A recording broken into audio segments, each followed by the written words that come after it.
Well, a big hey now to you guys out there. Anybody who's joining the stream, welcome. Like, share, send it out to your friends, people who might be interested. See a few people rolling into the chat. All right. Anybody see the HEX conference this week? The 6th annual HEX conference. I'm not sure if anybody saw that, but I think I'll kick off this stream. We're going to talk a little bit about HEX staking, as always. I'll talk a little bit about that, but I'll kick it off by maybe explaining myself.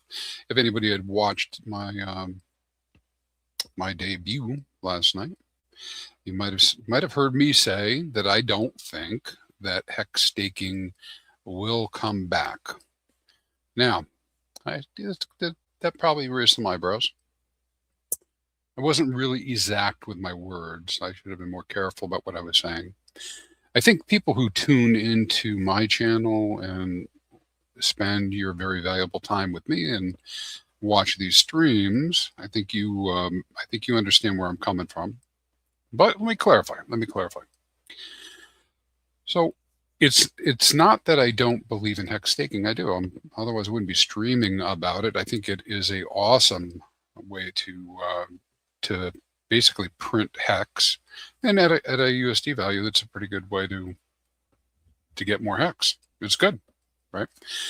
But we can't ignore how the community has reacted, and we just have not seen a resurgence of HEX staking. In fact, mostly what I hear from people is that they're not interested in HEX staking, which is where I've come up with this kind of idea mentally of a walled garden, where people who are interested in HEX staking, they are going to continue to stake. And those who are not, it's going to be difficult to try to convince them that they should lock up tokens and, for 15 years, rather than chase the next shiny thing, which is why they're here. That's why they're here in the first place. Chase those shiny things and try to make 1,000 X's. I mean, I don't have to go very far to see somebody posting about that. So what's the possibilities here? Well, certainly, it is certainly possible that everything will change and that people will stake the hell out of HEX. It's very possible, but it's only one scenario. And so I got to kind of go by what I'm seeing happening. And so somebody did a good comment to me. It was like, well, how can you say that HEX staking is over, but that's a really good thing? Well, I didn't mean that it was completely over. And again, I apologize for my not being specific with my words. But let me show you what I'm looking at. And of course, like I said, things can change. So we're looking right here at the Pulse chain HEX stakes, and what I expect. It's an estimate. We don't know what they'll really be, but how many shares are outstanding and T-shares are outstanding, and how they eventually kind of go off the cliff here in 2040. All right, but that's not the whole story. The reason that there's so many T-shares out in 2040 to start with, and therefore this whole chart is backfilled, is because of the OA stakes in 2040. Remember those? And so even just kind of eyeballing this chart, I mean, we can pretty clearly see that HEX staking has not been super popular for the last 3-4 years. Right after 2022, we started seeing the drop-off really dropped off significantly. And keep in mind, during that period of time, people were still earning quite a bit of reward. They were earning quite a bit of reward. I mean, the APR was still pretty high. Cuatro Cincos did come down, and they had gotten somewhere in the mid 20% range for new Cuatro Cincos. So I suppose there is a scenario where at some point, the APR goes up high enough that people will be interested in staking. It's possible, but that's the case. So I don't want to say it's not going to happen at all. It could be. And but right now they're not doing it, and we can see that on the charts here. And so I think I reacted when I was on the panel. I reacted a little bit to the fact that we got all these people who love them all, right? They're all talking about HEX, et cetera, et cetera. But when I look at who's staking, there's like 100 wallets. And some of those wallets, yeah, some of them might be multiple people, because it might be going through a protocol. But for the most part, it goes the other way. It's probably less than it's certainly less than 200 people that are actually staking. So think about that. You know, and well, I say 200 people Quattro staking. So think about that for a moment. We're just not seeing the people doing the stakes.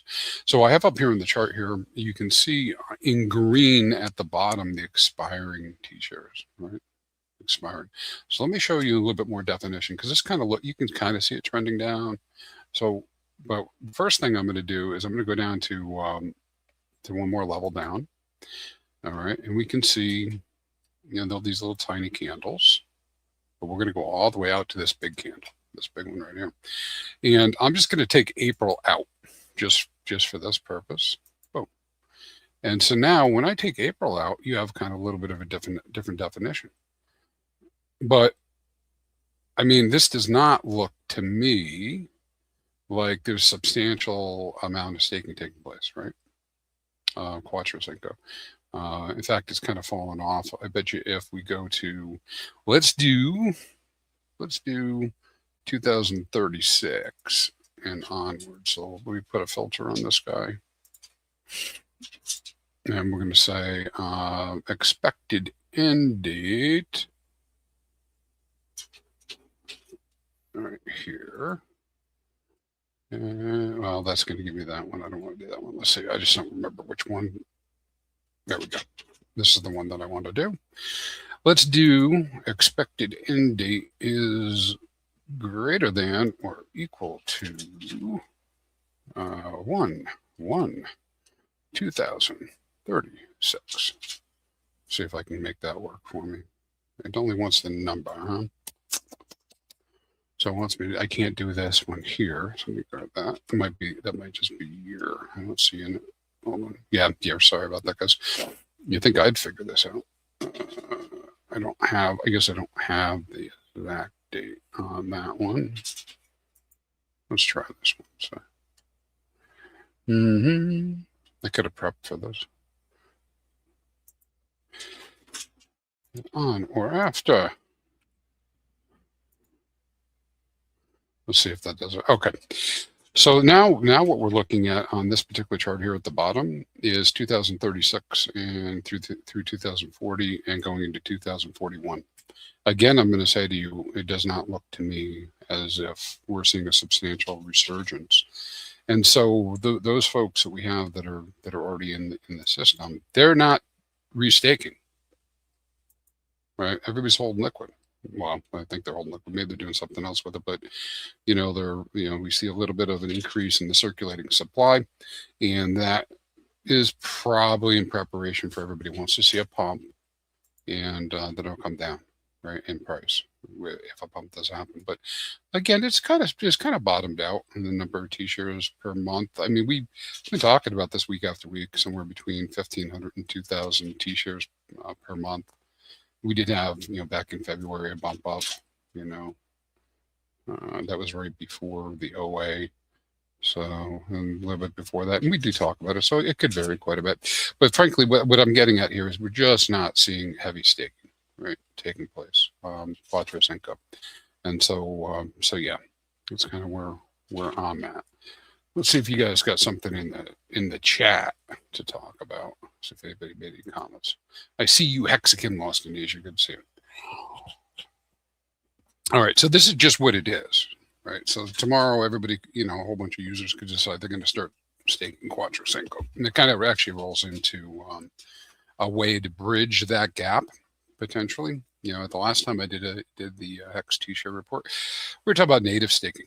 And the differences between native staking and, say, wrapped staking or HSIs, right? And so this is not a good, bad thing. Like, it's not like evil versus good. This is preference and how people decide they want to interact with the system. All right. So when we start talking about doing native staking ladders, I don't know how you couldn't be more bullish about that situation, that people are willing to lock up and do do native stakes. Right now, and to do a full ladder. Right. So why do I say that? Right. Why do I say that? Well, because doing native staking is the ultimate alignment to the truth of hex value. Right.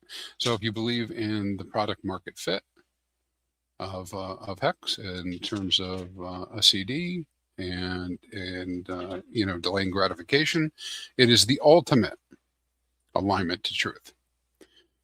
Right, because people who are willing to do that are going to lock themselves up, and many of us felt like that was a good thing. At times, we thought it was a really good thing, right? Because it prevented you from doing other things like getting out and selling down, etc. So it's not good, bad. There are a number of people who absolutely, most of the people I was talking about, those 100 or so people, they're doing native stakes, quite a bit of them, right? They're not doing HSIs. But where does that leave us, though, as we go into the future, where we still have that demand on people's time and attention for all the shiny stuff, and we're not seeing it today. We're not seeing the believers today. And a lot of people point to Richard not streaming as being the cause. But all of us who are part of the ecosystem, we could be restaking.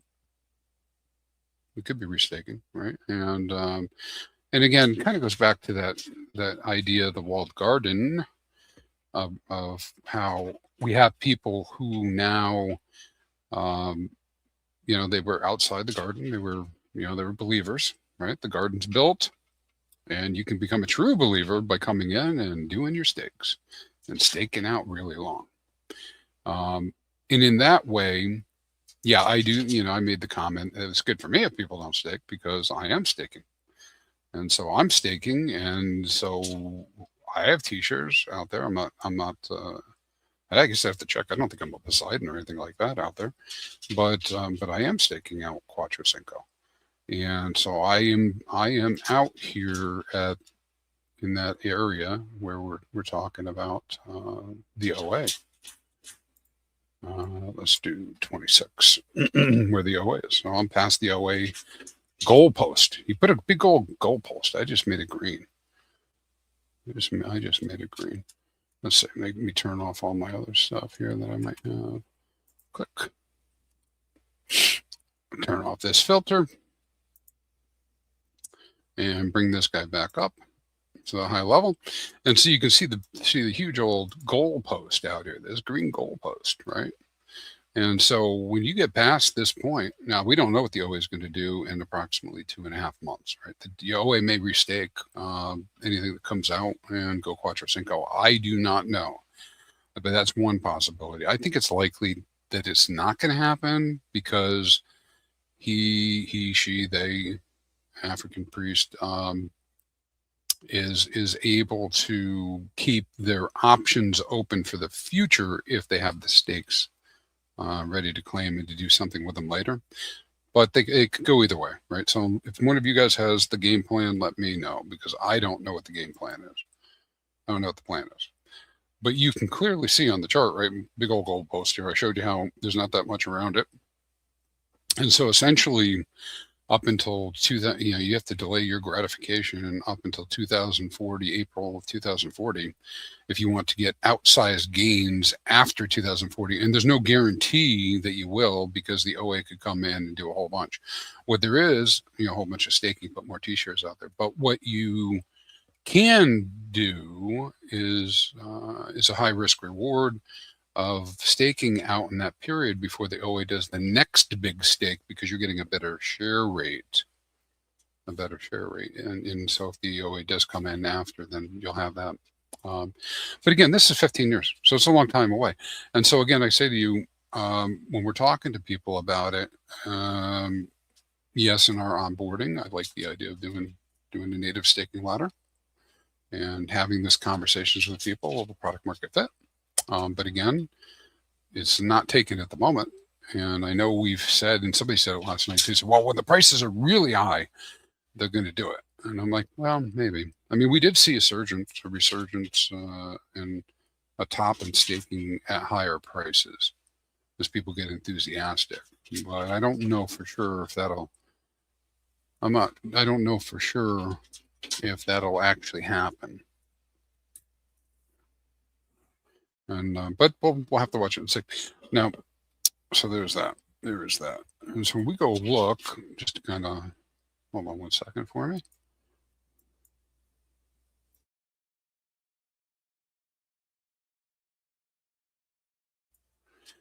So let's go look and see Mr. Fright. Hello, X Glenn. Let's go see what else we have on the charts. So we're looking here at these and how these have been coming down. Now, if we look at Quattro Cinco's by start, we had a little bit of a resurgence here recently doing Quattro Cinco T-shares, right? In December, we did hit the 2,000, but again, it's kind of like ranging around here in that range. I'm only showing the 3 months here. It's still early, you know, in January, right? So we haven't, it's only 10 days in. So if we just assume the same rate of staking, we'll see something close to maybe what we saw in December. So perhaps it is picking up. I'm willing to be wrong about it, that's for sure.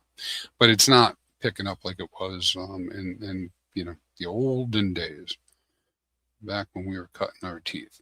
Now, when we go look at what we've been seeing for drawdown in the last 30 days, just to kind of reestablish, you know, that this is the trend on the HEX side, over 50% of the T-shares were not recreated. So we're still seeing those bleed off. And on the pulse chain side, about 38% of them are not being recreated. Right. And again, I'll remind you, the game theory here is because of what the OA has done, the only people that have the HEX to make the T-shares are the people in the same, you know, in an equal fashion, are the people that have been staked for many years and their stakes are ending. And so then they have the opportunity to get a lot of T-shares because they got a lot of HEX, right? They had 3-4 years of maybe 5 years of 50%, 80%, 60% APR. All depends on the timing that they came in. They have a lot of HEX. But if they don't choose to put that HEX to its purpose and do the staking, then you won't see that go. And so we haven't really seen people commit to do that. Yeah. Now, of course, somebody can come buy it up off the market and stake, but why haven't they? They haven't been doing it, right? So again, we can just look at the numbers and see what people have been up to. So I'm not trying to justify like my position, because I'm willing to go in either direction. I'm just looking at what I've been seeing with it. Like, I'd be really excited. I'll stream all the time about, you know, how exciting it is that people are staking. And then there is the wildcat theory that, you know, what we're really going to see is a whole bunch of these emergency end stakes take place, right?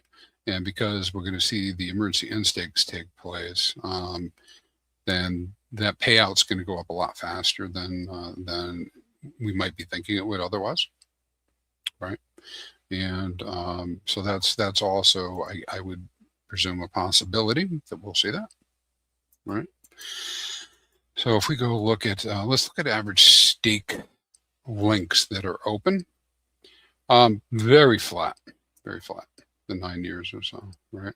So again, we can see that the Quattro Cincos aren't being produced, maintaining something like an average. So without going into great detail, we really can't tell whether people are pushing this up or not. But I mean, it really hasn't changed much, you know, in in the last year.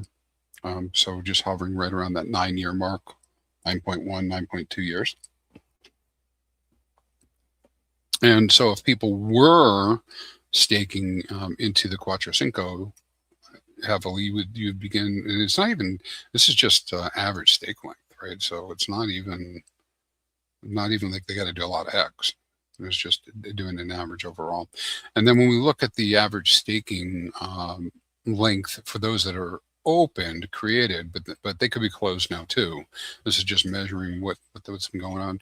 It's just kind of meandering along. We're at, most recently at 3.25 years is the average for the stakes that are being made on the Pulse chain, and it looks like 3.7 on the Ethereum side. So none of this stuff is like neither bad nor good, in terms of like, hey, people stake, don't stake, etc. But again, we're seeing what's happening with this information. It's happening on those charts. Now, it does set up, and I mentioned this, I was going to go to that chart. So let me pull up our payout per T-share chart. I'll just show what this looks like. We had these couple highs. We had this hack that took place, or this is the emergency unstaking, I guess, from the HEX that took place. It makes that little hack from back in 20 really tiny, huh? Look at that. In 21. I think those were hacks though. But anyways, so if we move the date bar out and we start looking at the different years, we start to see the rate of payout per T-share ratchet up quite significantly until the OA is out. And then it really goes up. Boink. Right? Now, I don't know for certain if this will, again, this is a forecast, so it's not going to be, we can't know for sure what will happen. The OA may not actually end the stake. And if they don't mint all that HEX, this might be a little bit lower, but this is probably the shape of the curve, right? That'll come out as we go into the future. Now, some people have been doing some calcs, right? And just kind of like in general sense, something like 75, 80% of all the reward, the way it's set up right now, is going to come in the final 20% of the stake, the time served the stake. And that's just because of these numbers, while they don't look like they're going up fast, they go up pretty good. So somebody doing Quattro Cinco today, lion's share of their rewards will be earned on the second half of their stake, not the first half of their stake. And as you guys know, the APR is somewhere in the 4% range, 4%-ish range, 4.5%, something like that for a Quattro Cinco. Okay. Now, how could all this change? We saw how big that goalpost is, right? Now, I don't know that the OA will do anything, right? But there is a theory, conspiracy theory-ish, that at some point they're going to pull this down.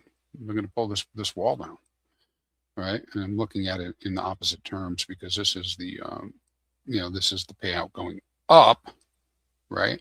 And so it's going up, but remember we were looking at the stake that was let's do rectangle. We were looking at that big old green goalpost. Well, what happens if the OA decides to do it here instead in 2038 and emergency end sticks? Could happen, right? So then the rate will go up faster. The other thing is this, we like to think of it like one single stake, but there's lots of stakes. So these could be emergency end staked item by item, right? No, stake by stake. They don't have to all be done at one time.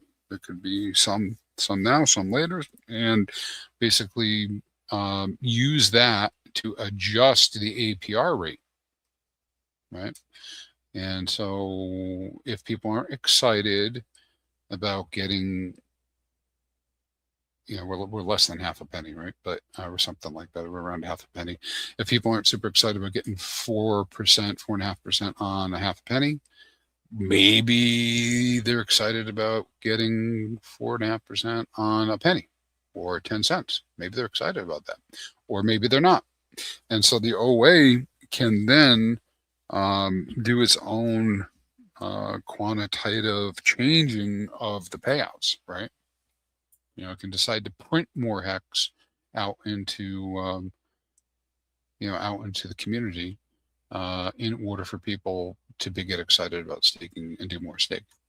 But again, I don't know. And of course, from what we've seen, just looking at RH and what he's been doing on Twitter, he's really interested in ProveX right at the moment, right? So I don't know that he's really looking at anything with Hex. And Hex is always it's like a luxury liner that's got to change course, right? If you're going to make a change course, it takes time. So slow.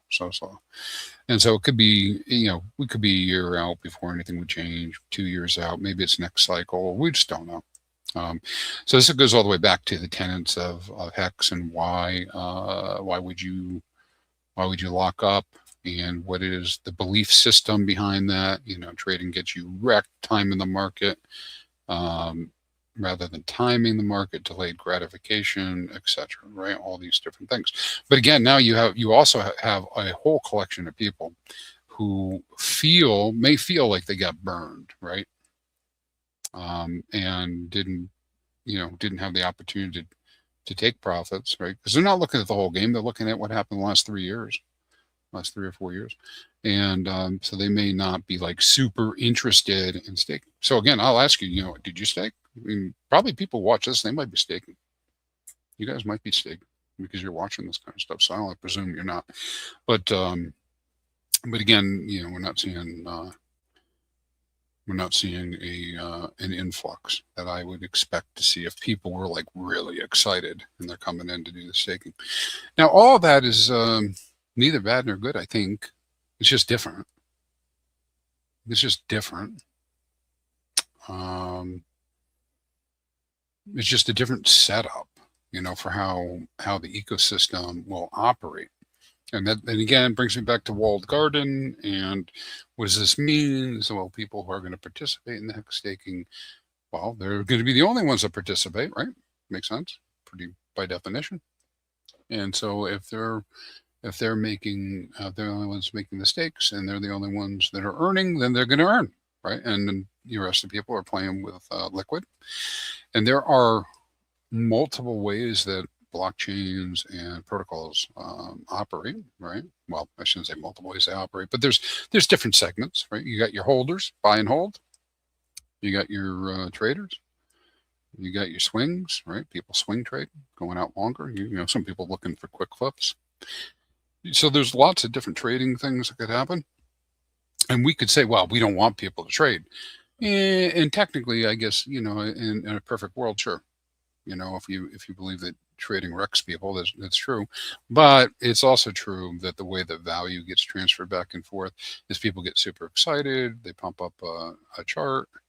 They buy a whole bunch, and they sell at the wrong times. Buy and sell at the wrong times. Buy at the high, sell at the low. Right? And that is how that value gets transferred over time. Right? Now, there is another, Richard's talked about this before, I think, if I remember one of his videos. There's some other very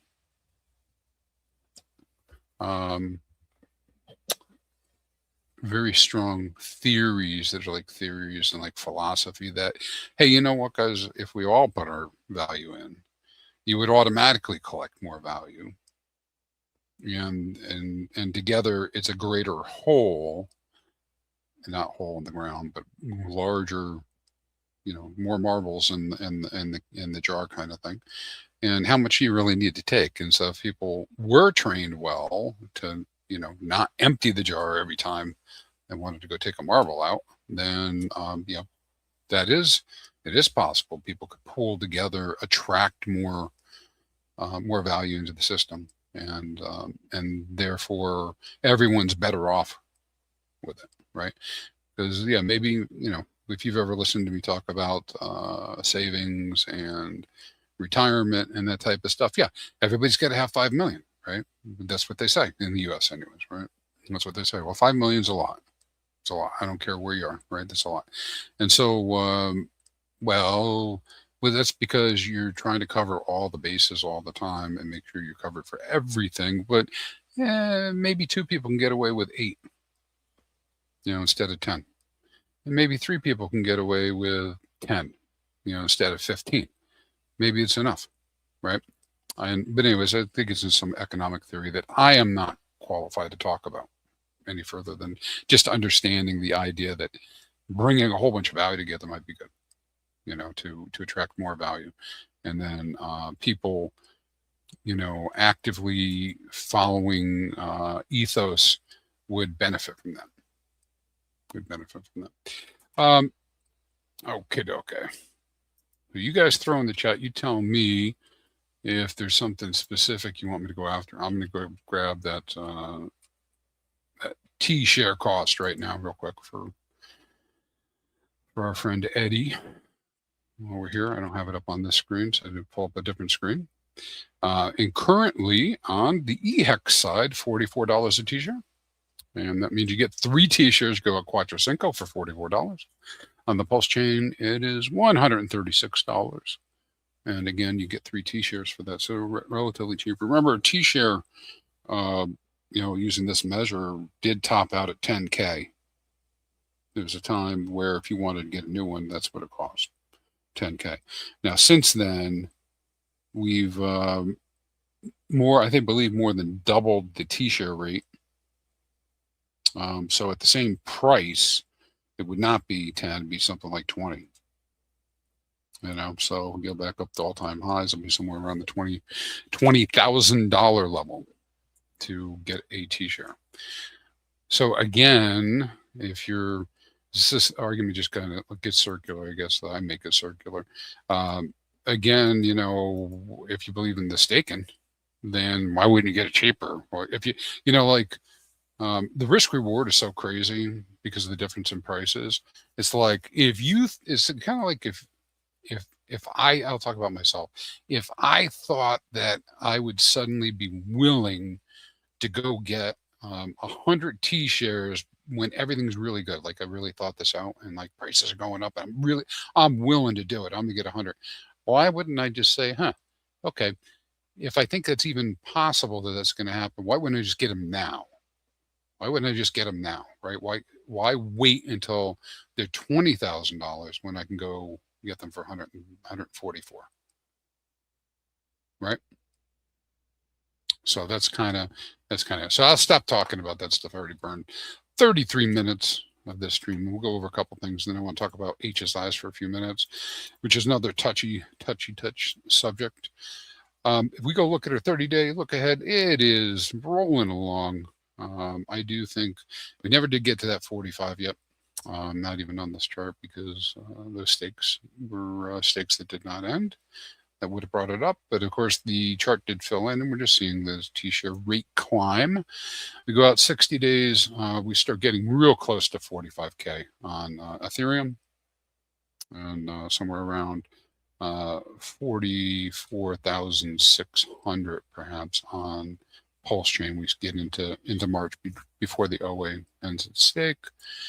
Let's see, that's our 90-day. 90-day is interesting because it gets us both chains over 45K, but we see the flipping take place. Now this is curious because now I'm starting to see it on the chart going forward too.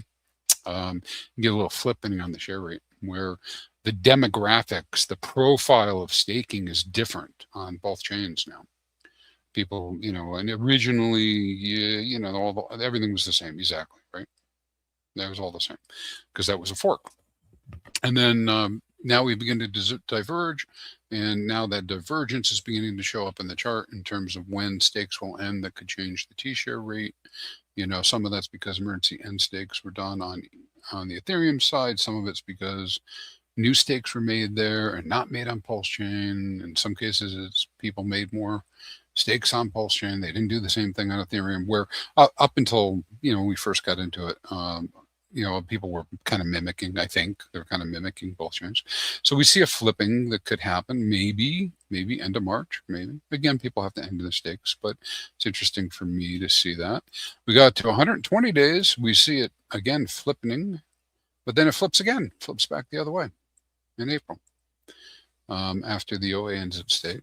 I haven't checked, but I don't expect the OA stake to actually make a difference in the share rate per se, directly. Afterwards, yes, but not, not leading up to it.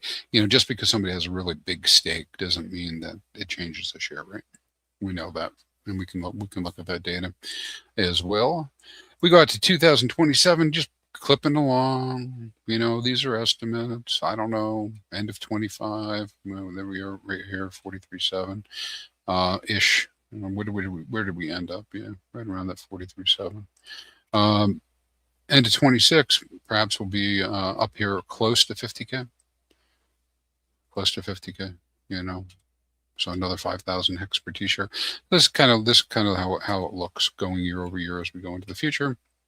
When we look at our all models sheet, you can see again a flattening out here of the T-share rate, another indication that people are not staking way out.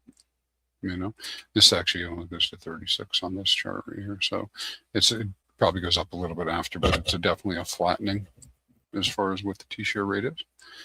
That's kind of chugging along, and so just expect to see it go up 4 or 5K per year, perhaps something like that. And just kind of climb up into the right. That's what it does. That's all it does. Right? That's how it's designed. Let's see. I think I did everything I wanted to show you here. Now let's go look at. These are the charts that come out into the public chat. They get delivered every day, so you can go look at them and see what's there. Estimated payouts next 30 days. Okay. We must have had a big. I think we had a big one just end, and I haven't been following them exactly, but you can see kind of like our bow wave-ish of HEX coming out. And this is an estimated HEX payouts. We have this big one here in February. Go at the 12-month. We can see the OA. Boo! Another goalpost right here, March. Boom. Right, so that's our 12-month look ahead. The OA kind of dwarfs everything. I take the OA out of that, and then boom, November's big, right? Because November's always big. That's the original God Whale and OA stake time frame. Right, so that's what we see out there. So this is what it looks like going out the next 12 months. God, it's almost, by then we'll be talking about 2027. Crazy. Share rates changes. So yeah, this is just a log of the share rate changes that took place on Pulse Chain recently. And we had one 2 days ago, and this is kind of what I mean is it was 10,000 hex that was staked, right? For 2,222 days, it increased the rate 1.6 hex, 1.6 hex. So there don't have to be necessarily large, numbers to make it go up. But look at this one here. This is a cute one, right? 2221. You see this guy here? Look at that. 131 hex was staked, and it popped at 73 because it doesn't care, right? It doesn't care that we think it should be something different. It's just going by math. And so what likely happened here is, there were competing stakes that probably would have increased it quite a bit. And this one, whoever had this little tiny stake, got to it first. They got to it first. And, or maybe not, because I only see one that changed. Well, maybe that's not what it is. But, there are days where, like on the first, we see 1, 2, 3 stakes that ended. I don't have it sorted by time, so I don't know what would have happened, which one really came first. But, there are days where the difficulty rate increases multiple times a day. Right? 0.1, 8.8, 2.6. I don't know that you really can. I don't know that it's really effective to try to game that unless we're going to see like 1,000 change or something big. But technically, right, the sooner you get your stake in on a day that somebody could possibly end, the better the share rate you'll get. And then, so let's say, you're going to do a new stake, and you go set up your new stake, and you get the share rate, and you lock it in, right? So you lock it in, and then some other guy comes along and they end their share, their stake, and they increase the rate. And then your buddy comes along and does the same thing you did, and he gets less T-shares. So because the rate goes up throughout, well, it doesn't go up throughout the day, but it goes out as stakes are ended and change that rate. So technically, people can get different rates on the same day. They get different rates on the same thing. All right, let's go over to our actuator finance type stuff, and this will kind of segue into the HTTs. We're into HSIs. I mean, the HTTs are what they use over there. This probably isn't super useful to most people, what I'm showing you here. So let me go to the HTT benchmark. We'll throw that up there. All right. So again, I would stress to everybody, there are multiple strategies. You get to do what you want to do. You get to do what you want to do. You don't have to do what anybody tells you to do. It's DeFi, right? So there are a number of people, majority of people, that are staking, and the numbers are low. They're doing native stakes, right? It's what they know. It's what they've done. It works. It works, right? It works for them, right? So you have that ability to do that. So you have that. You can do it that way, right? And then we have a smaller percentage of people. Usually the HSIs run in the 8 to 10% range. So what do I mean by that? When I go look at stakes, and I just do, this is really high level. I go look at stakes and try to determine whether or not they're, whether or not they're HSIs or not. Usually it's about 8%, 10% of them are HSI. So the protocol is used, but not significantly, right? On a regular basis. But still, 10% is 10%. Now, I was a very strong maxi in terms of native staking only. And I have adjusted my worldview, as our fearless leader has liked to say. And after, 4 years now, almost 4 years of successful HSIs and watching the contract and knowing that the HSIs, HEX staking instances, are out there, I'm of the frame of mind now that I would do nothing other than HSIs. Doesn't mean I wouldn't decide one day. It's, to do a native. I could. I did one last month, right? But what I'm getting at is just my own thinking. It doesn't mean you got to do it. I'm not saying what you're doing is wrong if you're doing native stakes. I'm just saying be aware of what's going on. So how did I come to the conclusion to the Quattro Cincos now? Or I should say, come to the conclusion using HSIs. It's because I can do Quattro Cincos. If I chose to, I could just do all Quattro Cincos. And you go, wait a minute, that doesn't make any sense. And you're just putting the hex out forever. You don't have a ladder. And yep. Right. And so when the Hedron ecosystem launched and came out, the thought was that you would have access to liquidity by borrowing against your HSIs with Hedron. But it kind of like the Hedron price would have to be okay. And it's not okay compared to like what the HEX stake is worth. So it's not like, some people might be doing it. I don't know. I haven't followed it recently to see if they're doing it, right? But the price fell out so hard on Hedron that it's not viable, right? And the other option within the ecosystem, Hedron ICOSA ecosystem, is the idea that you could sell back your HSIs, right, and get liquidity out that way for ICOSA.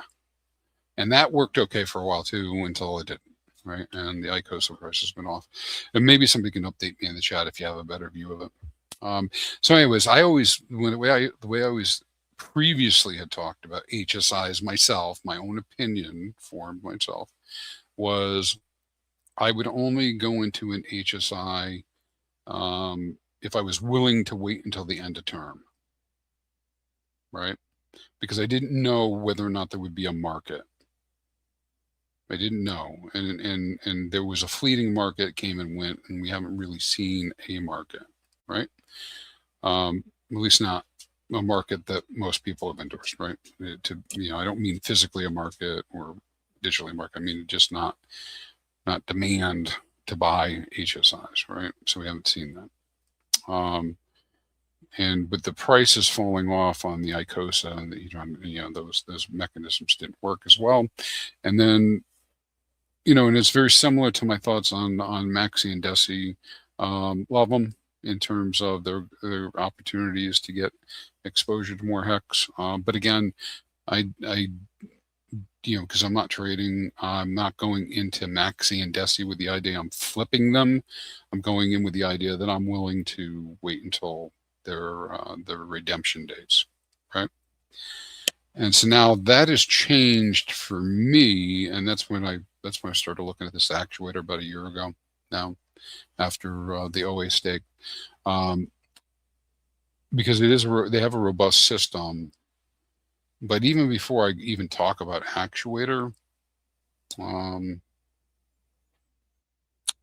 they might not be the only project that ever gets launched that uses HEX stakes, wrapped HEX stakes as collateral. And I think that's an important point, just right there. Pulse chain doesn't cost that much more. It's a few extra pulse to make it an HSI versus a native. And what it does is, it doesn't matter how term, you can do whatever term. It's the same stake. It just means that, it's the same staking mechanism. It's just in a wrapper. And what that means is that you have, even if you don't know that there will be flexibility and options, though there are through actuator, and hell, Alex did come back and say that he does have phase 2 at some point in mind, but it's just not coming anytime soon, right? But having the HSIs gives you that optionality and flexibility that if there is a lending protocol that'll take them, you'll be able to borrow. If there's a protocol that will allow you to pull liquidity from your HEX stake by delegating your HEX stake, you will be able to do it. You are not able to do it with native stakes, because with native stakes, only the well, actually, in either case, only the owner can do anything who has the keys. But with a native stake, as many of you know, it cannot be moved from from a address, and it cannot be delegated, right? So there's no delegation, nothing you can do with it. And so you literally have to do old school, long-term HEX staking, delayed gratification, which I started this conversation with. That's a good thing. It's a good thing. I'm not saying it's a bad thing. I'm saying it's a good thing, right? It's a mainstay of the system. However, I do believe, and this is my belief now, right? I do believe that things like actuator might be some of the ways that we bring more people in and attract them into the HEX ecosystem to do more staking, right? So I definitely can understand the Maxi viewpoint of that, but I also have the belief that if we had a robust, a couple other robust, ecosystems, sub ecosystems, they could bring more people into the staking. And so I observed it myself, and the people who are in the actuator protocol that are using that, they're doing stakes, man. Like, look to my right, all my buddies, they're not doing stakes. I look to my left, my other buddies that are doing actuator, they're doing stakes. So which one is better for HEX, right? If we have like an unlimited number of people coming in and doing staking, native, I guess that's where I probably would lean that way. Say, yeah, we'll go in that direction. But the optionality is there, and it also opens it up for this idea again of having things like a trading bond market and that type of thing. So that's probably as much as I want to say and get into this now. and since I put the visual up, I'll just talk about the visual just for a moment. Um, the basic concept with a bond is that you're able to pay a price today and a value in hex today, and be able to get a full hex on redemption, and that's it. And the more time between now and redemption, the greater the discount should be, much like Maxi and Deci, and you can go look up regular bonds and whatnot. And so this is just an attempt that I have on the screen to show, what the likely path would be for a very short HTT, which is a hex time token, which ends on hex day 3000, and what the guess is that a normalized kind of a discount should be. It should be trading maybe at 9/10 of a hex, and then I can look at the next one out on which is HTT 4000, and it's 0.79, etc. And we'll read through them all. But the idea that the longer they are, the stakes and that are made that back this, the greater the discount might be. And what that creates is this interesting little marketplace. And again, I won't read all these numbers off to you. These are each of the HTTs that are out there with hex and actuator at the bottom. But you can see some of these are marked red. They're kind of like signal ideas. And in this case, they are more expensive than they should be. By my estimation, it's just a guess. Warning: trading cryptocurrency involves significant risk. But they're trading at a higher price for hex than they should be. And then some of them are close to being right where they should be. And then there's others that sometimes they pop up as cheap, right? And what we call this is mispricing in the market. And if you are a trader, which I'm not suggesting you guys all go run around trading, there's lots of things to do with this protocol. It's not just about trading, but if you were a trader, you might be interested in taking advantage of that.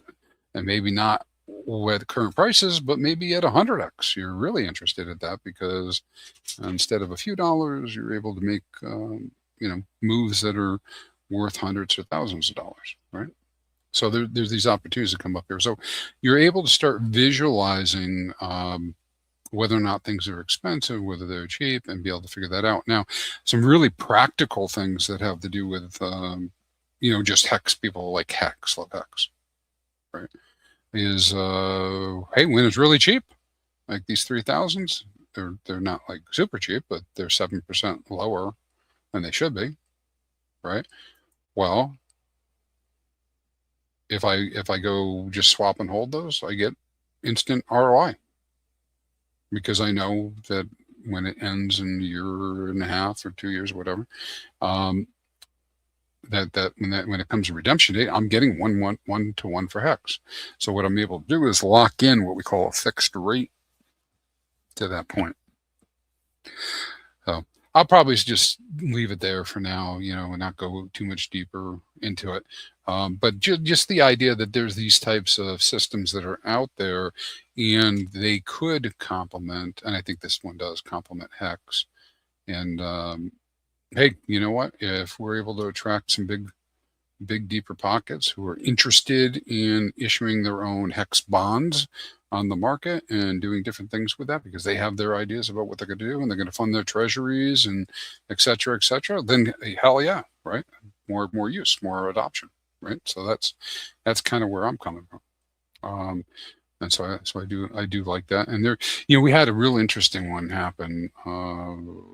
Let's see, I think it was 6,000 to 5,000 yesterday. See how this 5,000 discount is still pretty good. Discount is 29.6%.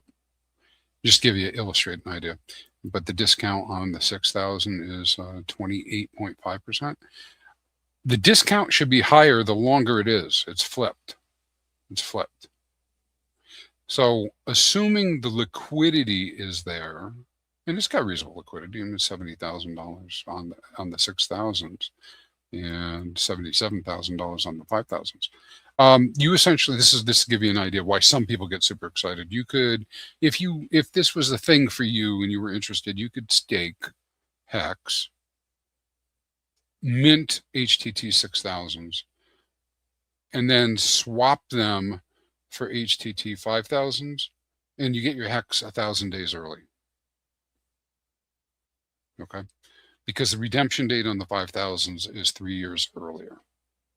And that's because there's a mispricing on the market right now. It's a mispricing on the market.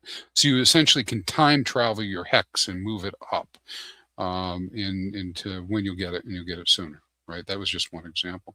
And there's lots of little tidbits of information and details, all this kind of stuff. But that's the kind of thing that I've seen some people get pretty excited about when they're talking about the actuator protocol and what they might be able to do. All right, but going all the way back to the beginning, I think that yeah, I mean, you can do what you want, STFI, right? And I sure hope you're interested in staking HEX. And if you are interested in staking HEX, you might consider staking with HSIs to preserve your optionality. And I'm fully aware that you know, maybe it's a 50-50 thing, right? A lot of people are like, no, the only thing to do is native stakes, and that's fine. That's fine. You can do that. You don't have to do anything else. You do what you want. Do what you want. But it's out here, and people are using it, and it's kind of cool. All right, let's see. Oh yeah, I see Axis out here. Mr. Max. How you doing, Eddie? I already got you on the T-shares. All right, staking T-shares here is a no-brainer. Up to a lifetime. Yep. I'm with you, Hockey Coyotes fan. Yeah. Of course, I believe that. I keep talking about it.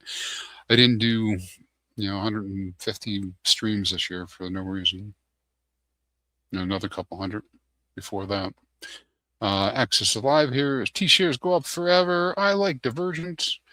It's funny. I don't know if you saw this, Access. I was doing a little bit of research. I've surfaced a controversial video that's on YouTube from back in 2021 that you were on with Kareem, Wales Only, and Hexadente, I think. Those were the 4 people. And it was all about the possibility of a future hex bond market. At that time, I think it was a lot of speculation about this is even before Hedron in ICOSA launch, I believe.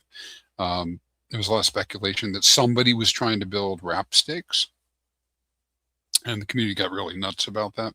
Like, oh no, it's gonna crash everything, kind of thing. And at the same time, there was somebody who was trying to put together a protocol called HEX Bay, which I don't think ever launched. I don't think HEX Bay ever launched. But in any case, regardless of whether it launched or not, there was 4 hours of really good conversation back and forth between the people on the stream talking about bond markets and the fact that HEX could become a bond market. A bond market could develop, and that was going to be a no-brainer that it could. And now I'm looking at Actuator, and Actuator is the end state of at least one type of bond market. Hedron ecosystem is another that came a lot quicker, but yeah. All right, CFast Bill's here for the tech. As always, Kellner, good to see you. Yeah, I think we saw that OA stake, 33 billion stake of PHEX releases March 26th. Be good. Good. Yeah, Kellner, we're looking at that actually. Yeah, I've been spending a lot of time in the actuator stuff as of late. Just trying to dig in to understand more about it, because I'm not a trader, but I do see opportunities there, like I talked about them being cheap.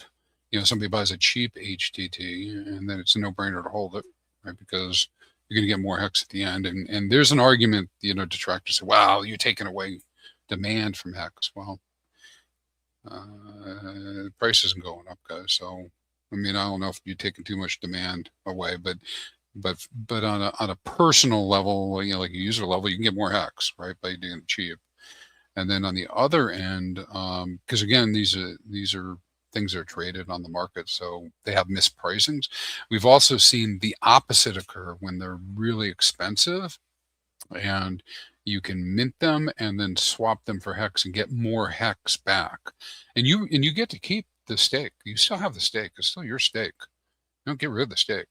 It still pays you. Like I could do, let's say for some reason HTT 7000s were like really expensive, and that's happened at times, but let's say it's really expensive and it makes sense, and I can go in and create a new stake, and and just say I'll do end date being HTT 7000 specifically, it ends on the same day. So I put 100,000 hex in, I get 100,000 HTT 7000s, and then every day, my stake accrues more HTTs to be minted, right?